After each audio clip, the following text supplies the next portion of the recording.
예수님은 마태복음 5장부터 7장에 나오는 그 유명한 산상수훈 말씀을 가르치신 후에 결론으로, 결론이라고 할까요? 아니면 이제 말씀을 다 가르친 후에 너희가 이제 이 말씀을 어떻게 해야 되느냐, 이제 마지막으로 공고하면서 너희가 듣고 행하는 자가 되어야 된다. 듣기만 하면 안 되고 듣고 행하는 자가 되어야 된다라고 말씀하셨습니다. 예수님은 말씀을 듣고 순종하는 사람이 이 반석 위에 집을 지은 지혜로운 사람과 같다, 그렇게 말씀하셨어요. 그래서 비가 오고 창수가 나고 바람이 불어 그 집에 부딪혀도 끄떡이 없다, 이렇게 말씀하세요. 하지만 말씀을 듣고 순종하지 않는 사람, 그냥 말씀을 듣기만 하고 순종하지 않는 사람은 이제 모래 위에 집을 지은 어리석은 사람과 같다. 그래서 비가 오고 창수가 나면, 창수가 나서 바람이 불면 그 집은 무너진다, 이렇게 말씀하셨습니다. 이 듣기만 하고 순종이 없는 신앙은 결국 무너진다라는 뜻입니다. 그런데 이 예수님의 말씀에서 이제 주목할 단어가 하나 있는데, 창수라는 단어의 창수. 이 창수란 말을 우리가 사실은 잘 쓰질 않는 한자어인데 사실은 이 강을 뜻하는 것입니다. 강을 뜻하는 거예요. 그런데 많은 사람들이 알듯이 이스라엘 지역은 굉장히 건조한, 비가 잘 안 오는, 그래서 광야가 많고 이제 사막처럼 광야가 많은 그런 지역이 이스라엘 지역입니다. 그래서 강이라고 할 때 우리가 이제 보통 여러분들 우리가 생각하는 강은 어떤 거예요? 한강, 낙동강, 뭐 이렇게 하면 큰 물줄기를, 큰 물이 흐르는 걸 우리가 상상하기 쉽잖아요. 그렇게 보통 강이라는 이미지가 그렇게 되어지는데 이스라엘은 그렇지 않아요. 제가 사실은 직접 가보진 않았고 이제 전해서 들은 것이고 사진을 해서 본 건데, 예수님께서 세례를 받았던 강, 어떤 강이죠? 요단강. 여러분, 요단강을 생각할 때 한강이나 낙동강 생각하면 안 된다고요. 사실은 강이라보다는 우리식으로 하면 개울에 가까워요. 굉장히 좁습니다. 물론 이제 비가 많이 오는 우기에는 또 커져요. 이게 이제 넓어지지만 어쨌든 평소에는 개울처럼, 그래서 이게 요단강이야 할 정도로 아주 이제 강 같지 않은 그렇단 말이에요. 그렇게 이제 생각을 해보면, 그걸 생각해 보면 오늘 예수님 말씀에서 산상수훈에서 창수가 나가서 그 집이 무너진다 한다면, 우리가 보통 생각하는 강을 생각하면 그렇지, 집이 무너질 수 있지 하지만 이스라엘의 이 강은 개울과 같은 거거든요. 무슨 개울과 같은 물에 집이 무너지나, 그런 집이라면 뭐 그냥 서 있어도 무너지겠구나, 이렇게 생각하기가 쉬워요. 하지만 우리는 이제 이 예수님 말씀하신 이 강을 잘 이해할 필요가 있는데요. 이스라엘의 이 건조한 광야 지역에 강이 있는데, 어떤 강이냐? 물이 없는 강이 있어요. 물이 없는 강. 이 물이 없는 강을 와디라고 불러요. 와디라고 부르는데, 와디는 강은 강인데 물이 없어요. 무슨 물이 없는 강이 있나 하겠지만 물이 없습니다. 그러니까 물이 흐른 흔적만 갖고 있을 뿐이에요. 그래서 여기에 강이 있었구나, 이렇게 이제 하는 것이죠. 흔적만 있는 강을 이제 와디라고 합니다.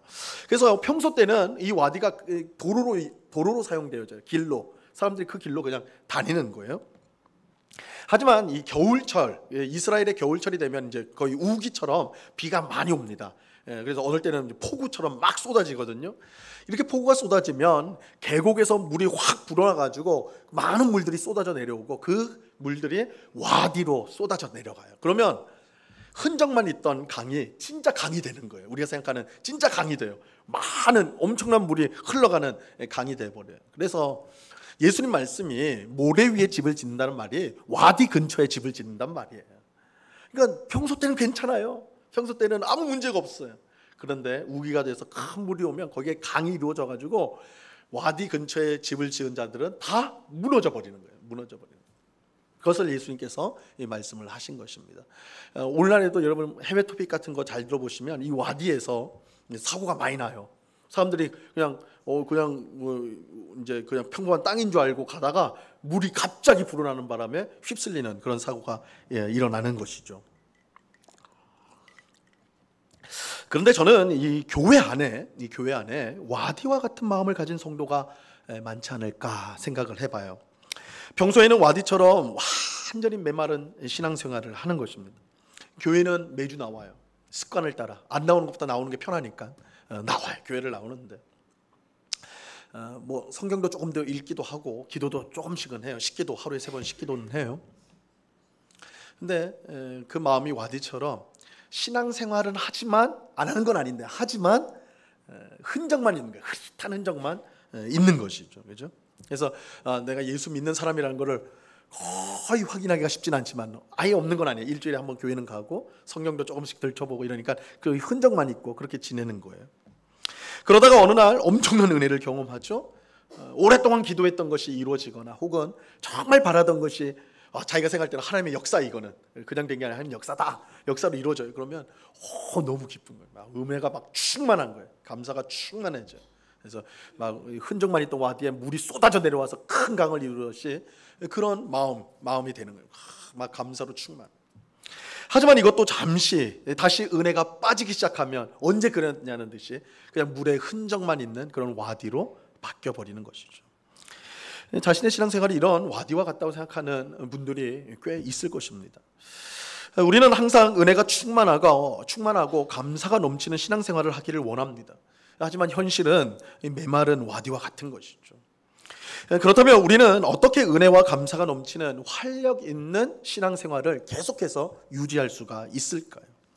어떻게 하면 메마른 와디와 같은 우리의 심령이 언제나 생명수가 흘러 넘치는, 그래서 감사와 기쁨이 충만한 그런 심령으로 날마다 살아갈 수가 있는 것일까요? 오늘 우리가 함께 읽은 본문을 통해서 우리의 심령이 메마른 와디처럼 되는 이유를 우리가 생각해보고 어떻게 그것을 극복할 수 있는가, 그것을 살펴보려고 합니다. 하나님께서 오늘 설교를 듣는 우리 모두의 심령을 메마른 와디에서 생명수가 넘쳐 흐르는, 그래서 언제나 감사와 기쁨이 넘쳐 흐르는 심령으로 변화시켜 주시기를 간절히 바랍니다. 오늘 우리가 읽은 본문은 예수님께서 예루살렘으로 가시는 길에 사마리아와 갈릴리 사이를 지날 때 있었던 사건을 말씀해 주고 있어요. 예수님이 한 마을에 들어가셨는데요, 저 멀리서 10명의 나병 환자들이 예수님을 향해서 소리를 치기 시작을 했습니다. 자, 오늘 보면 12절과 13절을 보시기 바랍니다. 12절 13절 같이 읽습니다. 시작. 한 마을에 들어가시니 나병 환자 10명이 예수를 만나 멀리 서서 소리를 높여 이르되 예수 선생님이여 우리를 불쌍히 여기소서. 나병 환자들이 예수님께 소리를 질렀습니다. 근데 그들이 왜 소리만 질렀을까? 예수님 앞에 예수님 왔으면 예수님 만나러 가야 될 거 아니에요, 그죠? 가지 않고 왜 그랬는가? 이건 당연한 거예요. 왜냐하면 율법에 따르면 이 나병 환자들은 절대 사람들과 접촉을 하면 안 됩니다. 사람하고 접촉이 되면 접촉한 사람이 부정하게 돼요. 이 나병 환자들은 부정한 사람인데 부정이 전염이 되거든요. 사람을 만나면 부정하게 됩니다. 그래서 마을에도 사실은 들어갈 수가 없어요. 멀리 있는 거예요. 그래서 예수님을 저 멀리서 보고 소리만 지르는 거예요. 소리만 지르는 거예요. 뭐라고 소리를 질렀습니까? 우리를 불쌍히 여기소서, 우리를 불쌍히 여기소서, 이렇게 소리를 쳤어요. 그러자 예수님은 조금 뜻밖의 대답을 하세요. 보통 이런 경우는 불쌍히 여겨달라는 게 뭐예요? 우리 치료해달라는 거 아니에요. 그럼 예수님께서 그래 내가 너를 치료하겠다, 너희들을 치료하겠다 뭐 말씀을 하시거나, 아니면 예수님은 사실은 부정한 자에게도 직접 가셨거든요. 예수님은 사실 죄인들을 가리지 않으셨어요. 예수님은 거룩을 전염하신 분이에요. 부정이 전염이 아니라 예수님은 거룩을 전염시킨 분이라 부정한 자에게 얼마든지 가셨어요. 죽은 자들도 손으로 만져서 이렇게 세우잖아요. 그러니까 부정을 거룩으로 변화시키는 분이 예수님이에요. 그러니까 당연히 나병 환자한테도 가셔서 만지면서 고칠 수 있었을 거란 말이에요. 그런데 예수님 그렇게 하지 않으셨어요. 이렇게 말씀하십니다. 14절입니다. 14절 같이 읽습니다. 시작. 보시고 이르시되 가서 제사장들에게 너희 몸을 보이라 하셨더니 그들이 가다가 깨끗함을 받은지라. 예수님은 10명의 나병 환자들에게 너희가 낫다 혹은 내가 고치겠다 말씀하지 않고 제사장에게 가라, 그렇게 제사장에게 가서 너희 몸을 보여라 이렇게 말씀하셨어요. 분명 나병 환자들은 자신들이 병이 낫기를 바랬을 텐데 예수님은 거기에 대해서 말씀하지 않고 제사장에게 가라 그렇게 말씀하셨어요. 우리가 볼 때는 이상한 말씀이에요. 하지만 나병 환자들은 이 예수님의 말씀을 바로 알아들었어요. 아, 예수님이 우리를 고쳐주시는구나. 어떻게 이렇게 이해를 할 수 있냐면 율법에 따르면 나병 환자들이 병이 치료가 되었을 때 제일 먼저 찾아가야 될 사람이 제사장입니다. 제사장에게 가가지고 자신의 몸을 검사를 받아야 돼요. 검사를 받아서 제사장이 이 사람은 나병에서 나은 사람이다 선언을 해줘야 됩니다. 그럼 그 사람은 이제부터 나병 환자가 아니에요. 마을에 들어가서 사람들과 살 수 있게 되는 거예요. 이 공식적 인증을 제사장이 해주는 거예요. 그러니까 예수님께서 나병 환자들에게 너희가 제사장에게 가서 너희 몸을 보이라, 이 말은 내가 너희를 치료하겠다라는 말씀이신 거죠. 그리고 실제로 10명의 나병 환자들이 제사장에게 가는 길에 모두 치유를 받게 되었어요. 모두 나았어요. 이 놀라운 역사, 기적이 일어난 것이죠. 근데 문제는 여기서 이제 발생하게 됩니다. 10명의 나병 환자들이 다 똑같이 치료를 받았어요. 놀라운 역사죠. 10명이 다 제사장에게 가는 길에 다 나아버린 거예요. 몸이 깨끗하게 되었어요. 하지만 그런 놀라운 기적, 놀라운 역사를 경험하고 예수님께 돌아와 감사를 표한 사람은 오직 한 명이었어요. 단 한 명이었어요. 단 한 명. 자, 15절과 16절을 보시기 바랍니다. 15절 16절 같이 읽습니다. 시작. 그 중에 한 사람이 자기가 낳은 것을 보고 큰 소리로 하나님께 영광을 돌리며 돌아와 예수의 발 아래 엎드려 감사하니 그는 사마리아 사람이라. 10명 모두가 나병에서 치유를 받았는데 오직 한 명만 예수님께 돌아와서 감사를 드렸습니다.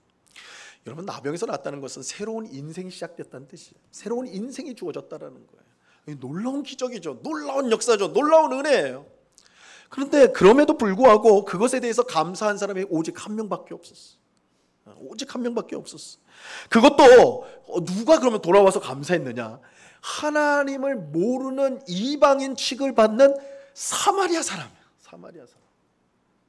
하나님을 모른다고 해서 예수님도 이방인이라고 말을 하잖아요.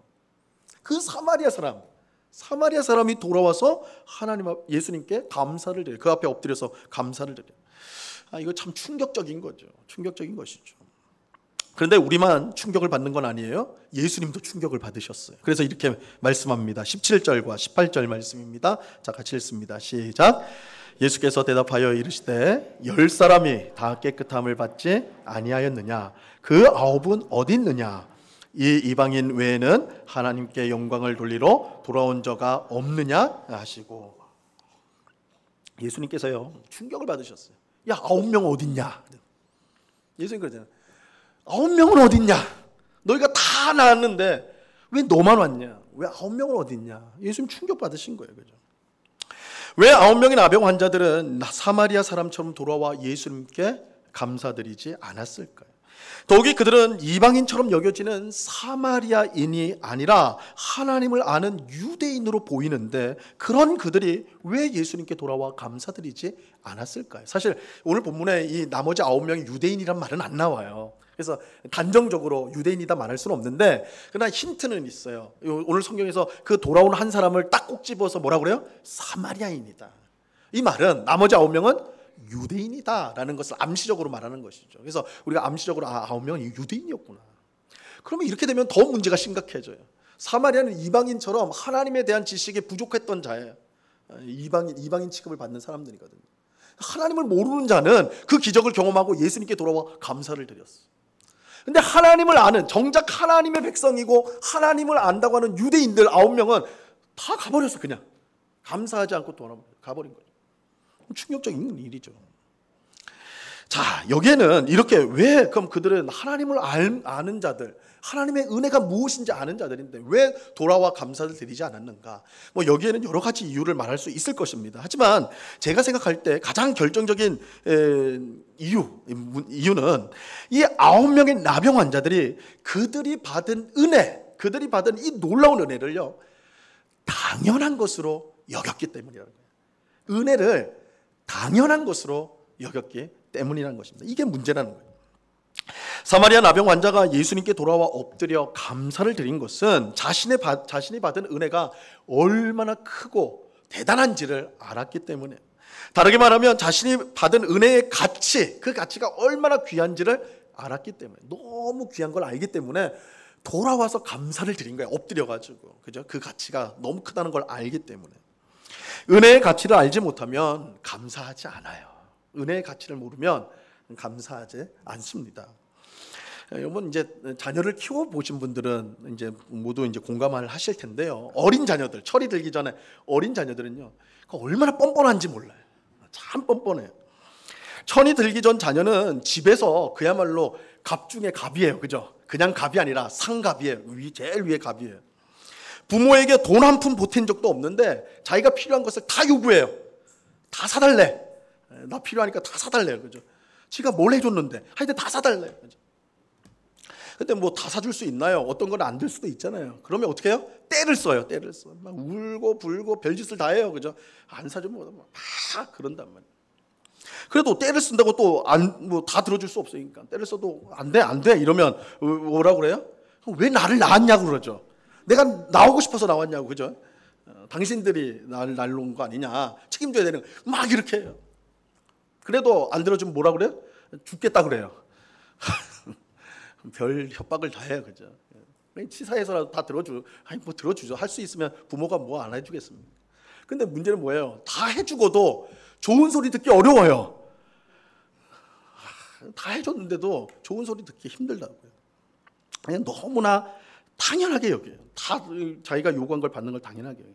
그래서 저도 이제 제 아이가 이제 커가지고 철이 들었지만 그 전에 어렸을 때 그런 그 아이를 보면서 그렇게 막 당당하게 요구하는 아이를 보면서 세상에 저렇게 뻔뻔한 인간이 있는가 제가 몇 번 생각을 해봤어요. 야, 참 뻔뻔하다. 지가 나한테 뭘 해줬다고. 뭐 이런 뻔뻔하다 이런 생각을 해봤어요. 왜 어린 자녀들은 감사할 줄을 모를까요? 이 부모가 베푼 은혜의 가치를 모르기 때문에 그래요. 부모가 아이에게 베푸는 그 은혜의 가치가 얼마나 큰지를 모르기 때문에 그래요.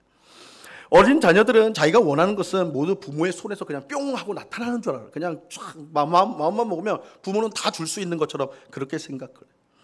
자녀가 원하는 것을 주기 위해 부모가 얼마나 힘들게 일하고 애쓰는지를 아이들은 몰라요. 그러니 은혜의 가치를 모르고 감사를 못하는 거예요. 아이가 철이 들면 어떻게 되느냐? 철이 들면 어떻게 되냐면 그걸 알아요. 부모가 내가 원하는 것을 줄 때 그냥 손에서 뿅 하고 나오는 게 아니라는 걸 알아요. 부모가 하루 종일 애써서 힘들게 일하고 노력해가지고 그거 모아가지고 자기 입어야 될 거 안 입고 자녀에게 준다. 그걸 아는 거예요. 그게 이제 철 들었다는 거예요. 그러면 철 들면 어떻게 해요? 고마워할 줄 알아요. 왜요? 은혜의 가치를 아는 거예요. 이게 귀하다라는 것을 아는 것입니다. 9명의 나병 환자들이 예수님께 돌아와 감사드리지 않았던 것은 그들이 받은 은혜를 당연한 것으로 생각했기 때문에 그래요. 그 은혜의 가치를 알지 못했기 때문에. 물론 당시로는 치명적인 병이었던 나병에서 나은 것을 어떻게 당연한 일로 여길 수 있는가 의문이 들 수 있죠. 하지만 이 9명의 나병 환자들이 유대인이었다는 사실에 주목할 필요가 있어요. 유대인이었다는 사실. 그들은 아브라함의 자손으로 태어날 때부터 하나님의 백성이었어요. 여러분, 유대인들은 하나님의 백성이라는 자부심이 얼마나 강한지 몰라요. 그 자부심이 너무너무 지나쳐가지고 유대인이 아닌 사람들을 뭐라고 그래요? 이방인들, 하나님과 상관없는 자들. 심하게 어떤 랍비는 글에 어떻게 기록했어요? 왜 하나님은 유대인, 자기 백성만 만들지 않고 이방인을 만드셨는가? 쓸데없는 이방인을 만드셨는가? 지옥의 땔감으로 쓰기 위해서다. 이렇게 썼어요. 실제로. 얼마나 경멸하는지 몰라요. 그러니까 역사적으로 보면 유대인들이 미움을 많이 받아요. 많이 받아요. 있는 공동체에서. 이 선민의식이 너무 강하기 때문에. 선민의식이. 내가 하나님께 선택받았다. 나는 하나님의 백성이다. 난 너희와 다르다. 이 의식이 너무 강한 거예요. 이 유대인 나병 환자들은 태어날 때부터 자신은 유대인들이 하나님의 백성이에요. 하나님의 백성이에요. 하지만 그들은 나병 때문에 하나님의 백성으로부터 분리가 되었고 평생 부정한 자로 따돌림을 당했어요. 당연히 그들의 마음에는 하나님을 향한 분노가 가득했어요. 하나님께서 어떻게 자기 백성에게 나병이라는 끔찍한 병을 허락할 수가 있는가? 내가 하나님 백성인데 하나님 나를 선택하셨는데 어떻게 나병을 주셔서 이렇게 비참한 삶을, 이방인보다 비참한 삶을 살게 하시는가? 차라리 이방인으로 태어났으면 가지지 않을 분노죠. 유대인으로 태어나서 분노를 가지고 있었어요. 이 분노는 예수님께서 그들을 치료해 주신 것을 감사해야 될 일이 아니라 당연한 일로 받아들이도록 만든 거예요. 그들은 하나님의 백성으로 당연히 누려야 될 삶을 돌려받았다라고 생각을 하는 거예요. 이제야 늦었지만 예수님을 통해서 내가 원래 누려야 될 삶을, 당연히 누려야 될 삶을 내가 이제 돌려받은 것이다. 감사할 일이 아니라 당연한 일이다. 이렇게 그들은 생각했던 것입니다. 그래서 그들은 예수님께 돌아와 감사드리지 않았어요. 여러분, 어떤 사람이 감사를 하지 못합니까? 감사하지 못합니까? 어떤 사람이 감사 없는 메마른 심령을 가지게 됩니까? 은혜를 당연한 일로 여기는 사람입니다. 은혜를 당연한 일로 여기는 사람. 하나님이 베푸신 은혜의 가치가 얼마나 큰지 모르는 사람은 감사가 메마를 수밖에 없어요. 하지만 하나님이 우리에게 주시는 은혜는요, 결코 당연한 게 아니에요. 결코 당연하지 않습니다. 이 9명의 유대인 나병 환자들은 완전히 잘못된 생각을 가지고 있었습니다. 그들은 하나님의 백성인 우리에게 어떻게 나병을 주실 수 있는가 이렇게 분노했지요. 그래서 병에서 나았을 때 그것을 은혜가 아닌 당연한 일로 여겼어요. 우리가 원래 이래야 되는데 그러지 못하다가 이제 됐으니까 이제 당연히 이렇게 된 거다, 이렇게 생각을 했습니다. 하지만 그들이 애초에 하나님의 백성으로 태어난 것, 유대인이 된 것, 그것도 하나님의 은혜예요. 하나님의 은혜. 하나님 백성으로 태어난 것은 권리가 아니라 은혜입니다. 그렇게 그들이 나병에 걸린 것은 권리를 침해당한 것이 아니라 그들이 당연히 분노할 수 있는, 그래서 권리를 내가 침해당했기 때문에 당연히 분노할 수 있는 그런 일이 결코 아니라는 거예요. 어떤 성도님이요, 시무룩한 표정으로 저를 찾아와서 이렇게 물어요. 목사님, 왜 성도는, 하나님 잘 믿는 성도는 이렇게 가난하고 세상 사람들은 믿지 않고 주일날 놀러 다니는 저 세상 사람들은 저렇게 잘 삽니까?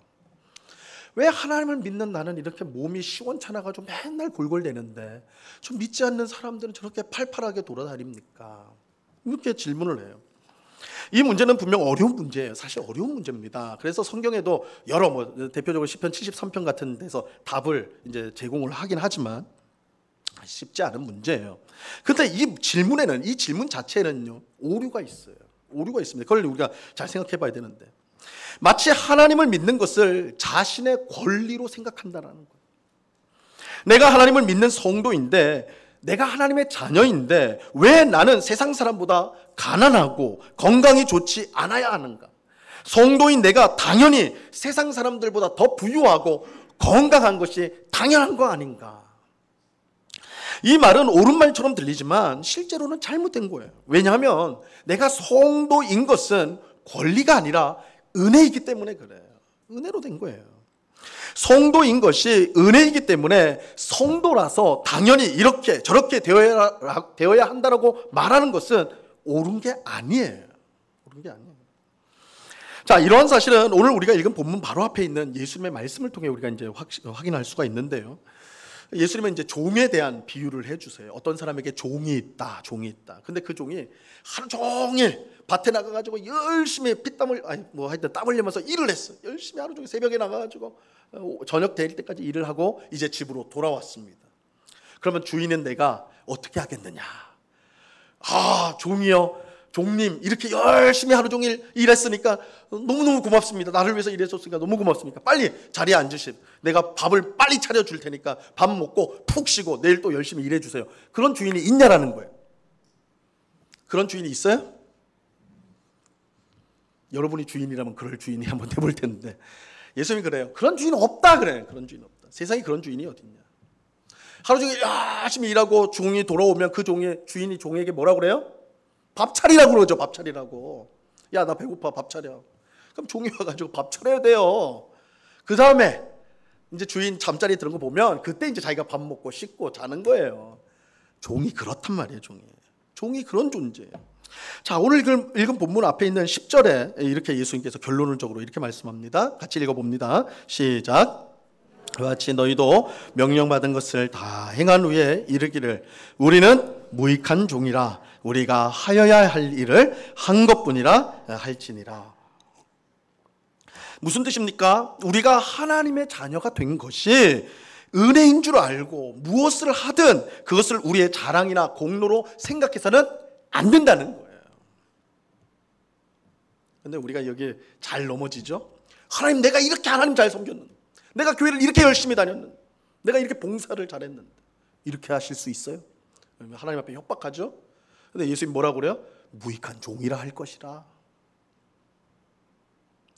우리가 하나님의 백성, 구원받은 거, 자녀된 거 은혜로 된 거예요. 우리가 권리를 가지게 된 게 아니에요. 우리가 애써서 힘써서 그것을 쟁취한 게 아니에요. 그래서 우리가 자랑이 될 수 있는 게 아니에요. 하나님이 은혜로 주신 거예요. 은혜로 주신 거예요. 그래서 우리는 무익한 종이라 해야 될 일을 했을 뿐입니다. 이렇게 말하는 것이 은혜를 받은 성도의 마땅한 모습이라는 거예요. 하지만 우리는 성도가 된 것이 마치 우리의 노력이나 공로로 된 줄로 알고 하나님 앞에 뭔가를 요구할 수 있는 그런 권리를 가진 것으로 생각할 때가 많아요. 그래서 세상 사람들보다 못한 삶을 살 때 어떻게 이럴 수 있느냐고 불평하고 불만하는 것입니다. 우리가 하나님을 믿는 것, 그래서 구원을 받고 하나님의 자녀가 되고 하나님 백성 된 것 모두가 하나님의 은혜입니다. 이것은 우리의 권리가 아니에요. 이것 때문에 우리가 하나님께 뭔가를 요구할 수 있는 게 아니라는 거예요. 우리는 하나님의 은혜를 당연한 것으로 여겨서는 안 돼요.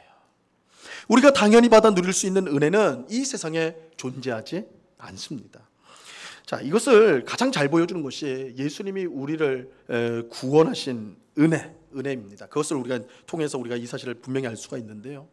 여러분, 우리는 은혜로 구원을 받습니다. 이거는 기독교의 가장 기본적이고 가장 중요한 교리예요. 우리는 오직 은혜로 구원을 받아요. 그런데 이 은혜란 말을 다른 말로 바꾸면 선물이라는 말, 고상한 말로.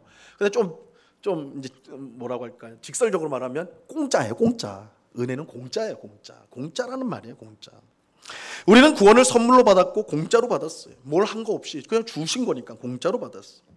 이처럼 구원을 공짜로 받다 보니 어떤 현상이 일어나게 되냐면 우리가 받은 구원을 별 가치 없는 것으로 여길 때가 많아요.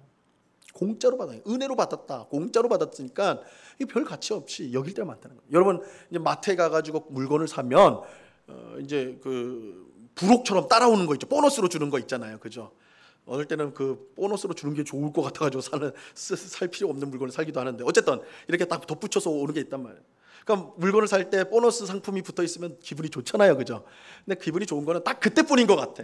집에 돌아오면 어떻게 합니까? 공짜로 받은 거? 아, 이거 공짜로 받은 거야. 얼마나 귀한지 몰라. 잘 모셔놓아요? 안 그래요. 대부분 그냥 어디 처박아 놓죠. 뭐 보너스로 주는 게 좋은 게 어디 있겠습니까, 그죠? 그냥 기분만 좋은 거예요, 그때. 공짜로 받았다는 게 그래요. 가치가 없다라고 생각되어진단 말이에요. 우리가 구원을 그렇게 생각할 때가 많아요. 우리가 은혜로 공짜로 구원을 받았다고 하니까 구원을 그렇게 싸구려로 생각을 해요. 그래서 구원받았다는 사실을 그렇게 중요하게 생각하지 않고 잊어버리면서 그렇게 살아갈 때가 많습니다. 이런 신자는 구원받은 것에 대한 감사가 아주 희미하거나 없는 경우도 있어요. 그 가치를 제대로 알지 못하기 때문에 그래요. 은혜라고 하니까, 공짜로 받았다 그러니까 가치가 없는 것으로 생각을 해버리는 것입니다. 우리가 은혜로 공짜로 구원받은 것은 사실이에요. 하지만 잊지 말아야 될 중요한 사실이 있습니다. 그것은 우리는 은혜로 공짜로 구원을 받은 것이지만, 우리 입장에서는 맞아요. 공짜로 받은 거예요. 하지만 예수님, 구원을 주시는 예수님의 입장에서 보면 우리에게 구원을 하시기 위해서, 우리를 구원하시기 위해서 예수님은 자신의 생명을 희생을 했어요. 자신의 생명을 십자가에 내놓으셔야 했던 것입니다. 우리가 공짜로 받은 구원은 예수님의 생명값이에요. 여러분, 세상에서 사람의 생명보다 더 귀한 게 어디 있어요? 더 가치 있는 것이 어디 있어요? 하물며 하나님의 아들이며 우리와 같은 사람이신 예수 그리스도의 생명은 이 세상에 그 무엇보다 가치가 있는 것이죠. 놀라운 가치가 있는 것이죠. 그 놀라운 가치가 있는 그의 생명, 예수의 생명이 우리의 구원을 위해 십자가에서 희생이 되어졌다고. 예수님께서 우리를 구원하기 위해서 죽으셨단 말이에요. 자기의 생명을 내놓으셨단 말이에요. 그렇게 우리가 구원을 은혜로 받았다고 해서 그 가치를 낮게 생각하면 안 돼요. 그건 굉장히 어리석은 거예요. 구원보다 더 가치 있는 것은, 구원을 우리에게 주신 구원보다 더 가치 있는 건 이 세상에 없습니다.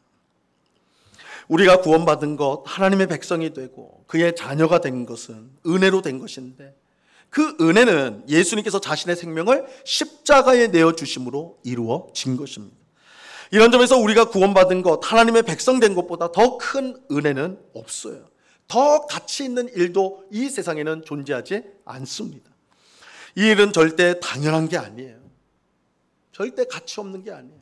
이 세상에 비교할 수 있는 그 무엇도 있는 것이 아니에요. 그런데 예수님을 믿는 우리는 왜 세상 사람들처럼 부유하지 않고 건강하지 않고 좋은 집과 좋은 자동차를 가지지 못하고 성공한 자녀를 두지 못한 것 때문에 하나님께 항상 불평하고 원망하는 것일까? 우리는 왜 그렇게 불평하고 원망하는 것일까? 이런 것들은 우리가 이미 받은 구원의 놀라운 은혜와 비교하면 정말 별게 아니에요. 가치로만 따져보자고요. 우리가 가지고 있는 예수 그리스도의 생명이라는 가치보다 이 세상에 견주어서 그것보다 더 넘는 것이 이 세상에 어디 있냐고요. 우리가 살고 싶은 집이 예수의 생명보다 더 귀합니까? 여러분이 가지고 싶은 성공이 예수의 생명보다 더 가치 있는 거냐고요. 결국 우리 그렇게 말할 수 없을 거라고. 그럼에도 불구하고 왜 우리는 세상 사람보다 못한 것에 대해서 항상 원망하고 불평하며 감사하지 못하고 기뻐하지 못하는 삶을 살아가는 것이냐 말이에요. 우리가 하나님의 은혜를 당연한 것으로 여기면, 가치 없는 것으로 여기면 우리의 마음은 은혜 받은 흔적만 있고 실제로는 은혜가 없는 그런 와디와 같을 수밖에 없는 것입니다. 겉으로 볼 때는 분명 성도죠. 매주일 교회 가요. 성경책도 봐요. 기도도 해요. 하지만 그 심령은 와디처럼 메말라서 쫙쫙 갈라져 있는 것이죠. 당연히 감사와 기쁨이 아닌 불평과 원망이 가득해요. 하나님이 베푸신 은혜에 감사하기보다 은혜를 당연히 여기고 원하는 것을 더 주시지 않는 것 때문에 불평하는 거예요. 여러분, 우리는 어떻게 해야 감사와 기쁨이 심령의 강처럼 흐르는 그런 풍성한 신앙생활을 할 수가 있을까요? 무엇보다 하나님의 은혜를 당연한 것으로 여기지 말아야 돼요. 하나님의 은혜를 당연한 것으로 여기면 안 돼요. 특히 우리에게 베푼 구원의 은혜가 얼마나 큰지, 그 가치가 얼마나 위대한지를 항상 우리가 묵상하고 그것을 배우고 또한 그것을 찬양하는 삶을 우리는 살아야 하는 것입니다. 그럴 때 와디처럼 메말라서 갈라져 있던 우리 심령에 기쁨과 감사의 강물이 충만하게 흐르게 되는 거예요. 찬송가 23장 만입이 내게 있으면 이런 찬양이 있는데, 우리 찬송가에 찬송이 있는데, 이 찬송은 수많은 찬송시를 써서 교회를 풍성하게 만들었던 찰스 웨슬리라는 분이 작사한 거예요. 이 찰스 웨슬리는 영국의 부흥운동을 일으키고 감리교를 설립한 요한 웨슬리의 동생으로도 유명합니다. 그래서 우리 성경에도 찰스 웨슬리의 찬송이 몇 곡이 들어가 있는데요. 이 찰스 웨슬리가 하나님 예수 그리스도를 통해서 베풀어 주신 그 구원의 은혜, 그 가치가 얼마나 큰지 그것을 묵상하고 생각할 때 이게 너무 감동이 되는 거예요. 그래서 이 찬송 이제 그것을 생각을 하는데, 야, 이게 내가 사람의 입이 한 개인데 한 개만으로는 이게 되는 게 아니에요. 그래서 하나님께서 내게 만 개의 입을 주신다면, 만 개의 입을 주신다면 그 만 개의 입을 가지고 다 이 만 개의 입을 전체를 가지고 하나님의 구원의 은혜를 내가 찬송하고 싶다. 이런 마음이 감동이 온 것입니다. 그래서 이제 작사한 것이 찬송가 23장이에요. 그 1절 가사가 이렇게 돼요. 만입이 내게 있으면 그 입 다 가지고 내 구주 주신 은총을 늘 찬송하겠네. 제가 원래 이 찬송을 좀 멋지게 불러보려고 그랬는데, 들으시는 것처럼 제가 감기에 지금 걸려 있어요. 감기에 걸려 있어가지고 지금 목이 너무 지금 바짝바짝 타가지고 물을 제가 안 마시는데, 설교 때는. 그래서 다음에 불러보도록 하고. 웨슬리가 그래요. 제가 불렀으면 이제 잠자는 분들이 다 깨어났긴 했을 텐데, 어쨌든 내게 만입이 있으면, 그렇죠? 부족한 거예요. 그 가치가 너무 크니까, 그 가치가 너무 그러니까 한 개 입으로는 어림도 없는 거예요. 그래서 내게 만입이 있으면 그 입 다 가지고 내게 구원을 주신 그 주의 은총을 내가 찬송하겠다. 그 은혜를 찬송하겠습니다. 이렇게 고백을 하고 있는 거예요. 여러분, 우리도 찰스 웨슬리처럼 우리 심령에 하나님이 베푸신 은혜 때문에 감사와 찬송이 강물처럼 흘러나가기를 간절히 바랍니다. 그래서 그의 고백처럼 우리도 만 개의 입이 있으면 그 만 개의 입을 다 가지고 하나님을 찬송하기를 바라요. 여러분, 오늘은 맥주 감사 주일입니다. 사실은 이제 몇 주 전에 맥주절에 대한 말씀을 우리가 신명기를 통해 들었어요. 믿으세요. 내가 들었나? 요즘에 유튜브 있으니까 돌려서 한번 보세요. 맥추절에 대한 말씀을 우리가 들었는데, 여러분 맥추절은 제가 뭐라고 말씀드렸습니까? 우리가 출애굽할 때 뭐 10가지 재앙이 일어나고 홍해가 갈라지고 불기둥 구름기둥 나타나고 막 이런 기적들만 막 눈이 동그래지고 야 이게 하나님의 은혜다 이렇게 생각하는데, 맥추절은 뭐라고 그랬어요? 꼭 그런 것만이 아니라 우리의 평범한 일상 속에 하나님의 은혜가 스며들어 있다는 것을 발견하고 그것을 기뻐하고 즐거워하는 절기가 맥추절이다, 이렇게 말씀을 드렸어요. 그죠? 그게 맥추절이에요. 맥추절은 하나님의 은혜가 어떤 특별한 사건을 통해서만 주어지는 게 아니라 우리의 삶 전체가 하나님의 은혜 안에 있다, 은혜가 스며들어가 있다는 것을 경험하고 감사하는 절기가 맥추절이다, 이렇게 제가 이제 말씀을 드렸는데, 이 말이 무슨 말이에요? 하나님의 은혜를 당연히 여기지 않는 걸 말하는 거예요. 당연한 게 아니에요.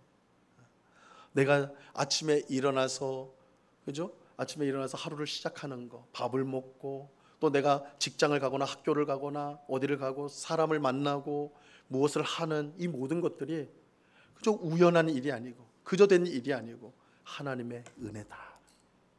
모든 거 하나님의 은혜다. 그걸 당연히 여기지 않고 그걸 하나님의 은혜라고 여길 때 우리 심령 가운데 끊이지 않는 감사와 찬송의 강이 흐르게 되는 거예요. 이게 맥추절이에요. 맥추절. 오늘 우리가 맥주 감사주의를 맞아서 우리가 하나님 앞에 예배를 드릴 때 가장 중요한 이 한 가지, 하나님의 은혜를 당연히 여기시면 안 돼요. 하나님 우리에게 베푸신 그 구원의 놀라운 은혜를 가치 없는 것으로 공짜로 받았다고 해서, 은혜로 받았다고 해서 가치 없이 여겨서는 안 돼요. 얼마나 큰 가치인지 몰라요. 여러분이 지금 그거 없으면 죽겠다고 하는 그것보다도 예수님이 그 은혜가 훨씬 가치 있는 거예요. 값진 거예요. 그거 생각하면 우리가 살아갈 때 불평할 일이 없어요. 불만할 일도 없어요. 오직 우리에게 감사만이 있게 되는 것입니다. 오늘 주신 말씀을 우리가 잘 생각해서요, 우리 심령이 와디처럼 은혜의 흔적만 있는 그런 비참한 삶이 아니라 항상 은혜를 당연히 여김이 아니라 하나님의 은혜를 가장 가치 있는 것으로 여겨서 늘 우리 심령 가운데 하나님의 은혜에 대한 감사와 기쁨이 강처럼 흘러서 하나님이 주시는 풍성한 삶을 살아가는 오늘 우리 모두가 될 수 있기를 바랍니다. 그 은혜로 평생 우리 하나님 앞에 감사하고 찬송하는, 하나님께 영광 돌리는, 그래서 만개의 입을 가지고 온전히 찬송을 올리는 우리 모두가 될 수 있기를 우리 주님의 이름으로 간절히 축원합니다. 기도하겠습니다.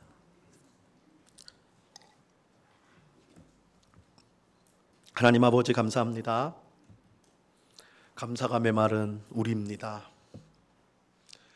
하나님의 놀라운 구원의 은혜, 우리의 삶에 주시는 풍성한 은혜를 우리가 늘 받음에도 불구하고 그것을 당연히 여기는 어리석고 미련한 우리의 모습 때문에 우리의 마음 심령이 마치 물이 없어서 갈라진 땅처럼 와디처럼 되어버렸나이다. 주님, 오늘 말씀을 우리 심령에 잘 새기게 하여 주셔서 하나님이 이미 우리에게 베푸신 이 구원의 은혜, 또한 우리의 일상 속에 스며져 있는 하나님의 은혜가 얼마나 큰지 늘 깨달아서 찰스 웨슬리처럼 만개의 입이 있더라도 그 입 다 가지고 늘 그 은혜를 찬송하겠다, 그렇게 고백하며 살아가는 우리 모두가 되게 하여 주시옵소서. 늘 하나님의 은혜를 찬송하는 것, 그 은혜를 경험하고 누리는 것, 그것이야말로 복된 성도의 삶이라는 것을 깨닫고 우리 입술에 있는 반복된 원망과 불평을 내어버리게 하옵시고 온전히 감사와 찬송으로 채워지는, 하나님이 우리에게 예비하시는 풍성한 삶을 살아가는 모두가 되게 하여 주옵소서. 감사하며 예수님의 이름으로 기도드리옵나이다. 아멘.